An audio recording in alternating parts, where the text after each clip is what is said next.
Meu nome é Isabela Martins. Tenho 33 anos e, se alguém tivesse me perguntado há 3 anos qual seria o maior erro da minha vida, eu provavelmente teria citado uma decisão ruim nos negócios ou algum prejuízo financeiro. Mas hoje posso dizer com toda a certeza que meu maior erro não foi o homem com quem me casei. Foi a família em quem confiei de olhos fechados. Nasci e cresci em Curitiba, Paraná. Meu pai fundou uma pequena empresa de logística há quase 30 anos. Eu vi aquela empresa crescer diante dos meus olhos. Para mim, ela nunca foi apenas um negócio. Era o resultado de décadas de trabalho duro do meu pai, dos sacrifícios da minha falecida mãe e da identidade da nossa família. Os funcionários mais antigos me conheciam desde criança, e meu pai sempre repetia a mesma frase. Um dia esta empresa será sua responsabilidade. Aprenda a confiar nas pessoas, mas nunca feche os olhos para a realidade. Infelizmente, ignorei o conselho mais importante que ele me deu. Quando conheci Rafael, ele parecia um homem educado, inteligente e totalmente dedicado à família. Durante nosso noivado, sua mãe, Dona Helena, me tratava como se eu fosse sua própria filha. Em todas as reuniões de família, ela dizia que agora nossas famílias eram uma só e que uma família forte era aquela em que todos ajudavam uns aos outros a crescer. Naquela época, eu enxergava a sinceridade em cada palavra dela. Os primeiros meses de casamento foram realmente tranquilos. Passávamos os fins de semana em almoços de família, conversando sobre a empresa e sobre nossos planos para o futuro. Minha sogra costumava comentar com toda a naturalidade que conhecia pessoas extremamente competentes e de confiança que poderiam ajudar a empresa caso precisássemos contratar novos profissionais ou fortalecer a equipe de gestão. Nunca vi nenhum perigo nessas sugestões. Pelo contrário, achei que ela apenas queria contribuir para o crescimento da empresa da nossa família. Mas então algo estranho começou a acontecer. Novos rostos passaram a aparecer na empresa. Primeiro 1, depois 2, depois 5. Ao mesmo tempo, funcionários antigos, que trabalhavam conosco havia anos, começaram a pedir demissão. Discretamente ou eram substituídos sem que eu entendesse exatamente o motivo. O detalhe que mais me incomodava era que quase todos os novos contratados já haviam sido mencionados por Dona Helena em alguma conversa anterior. No início, achei que fosse apenas uma coincidência. Mas depois de alguns meses, aquela coincidência se repetiu tantas vezes que uma pergunta começou a me perseguir dia e noite.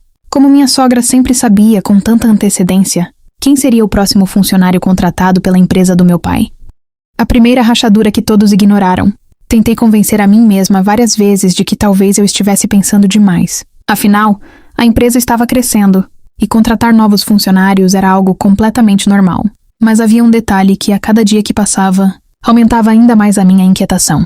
Decidi analisar os registros do Departamento de Recursos Humanos. No início era apenas curiosidade, mas algumas horas depois comecei a enxergar um padrão impossível de ignorar.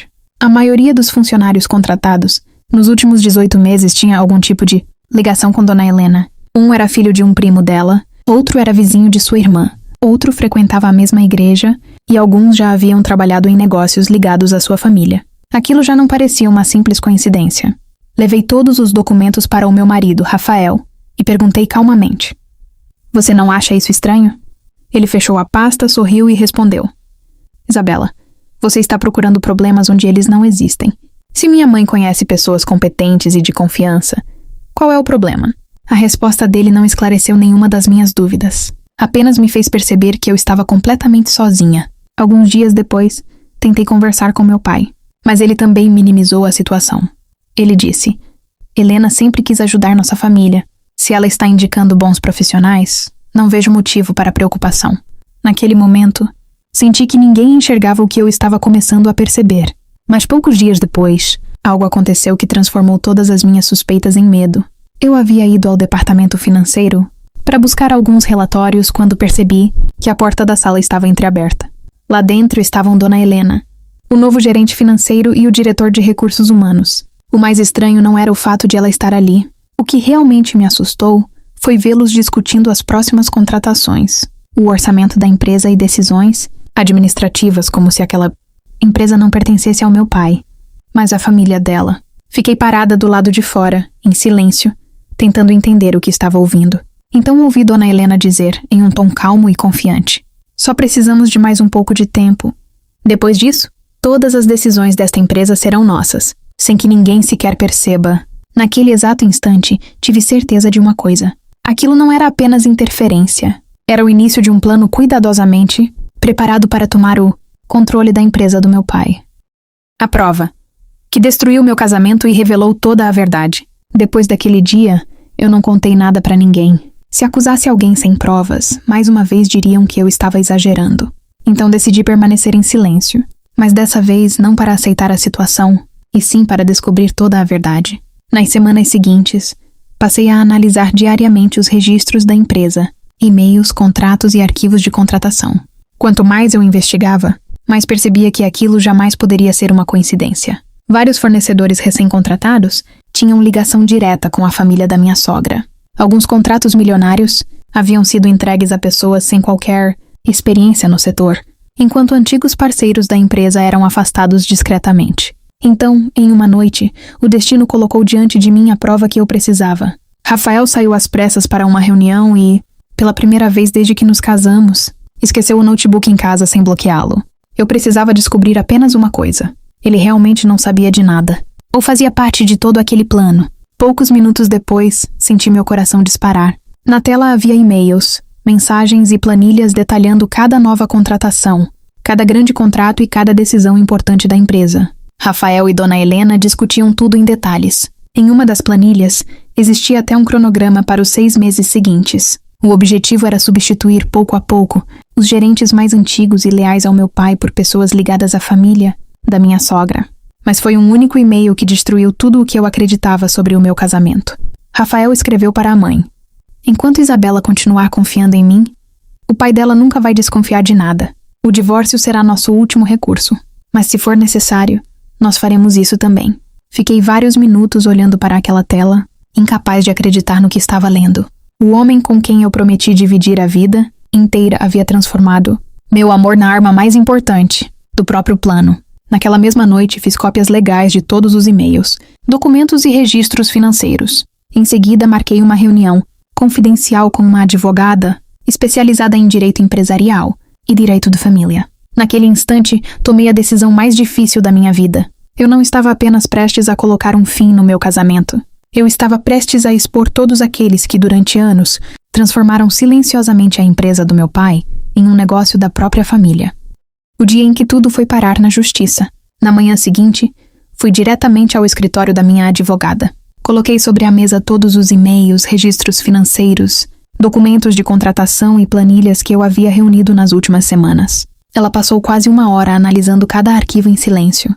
Quando terminou, olhou para mim e disse apenas uma frase: "Isabela, isso não parece ser apenas um caso de divórcio. Tudo indica um esquema de fraude corporativa. Mas um único passo errado pode dar a eles a chance de destruir as provas. Por isso precisamos agir com inteligência, não com pressa." Naquele mesmo dia definimos nossa estratégia. O primeiro passo seria dar entrada no pedido de divórcio, garantindo legalmente meus direitos e preservando o acesso aos documentos necessários para a investigação.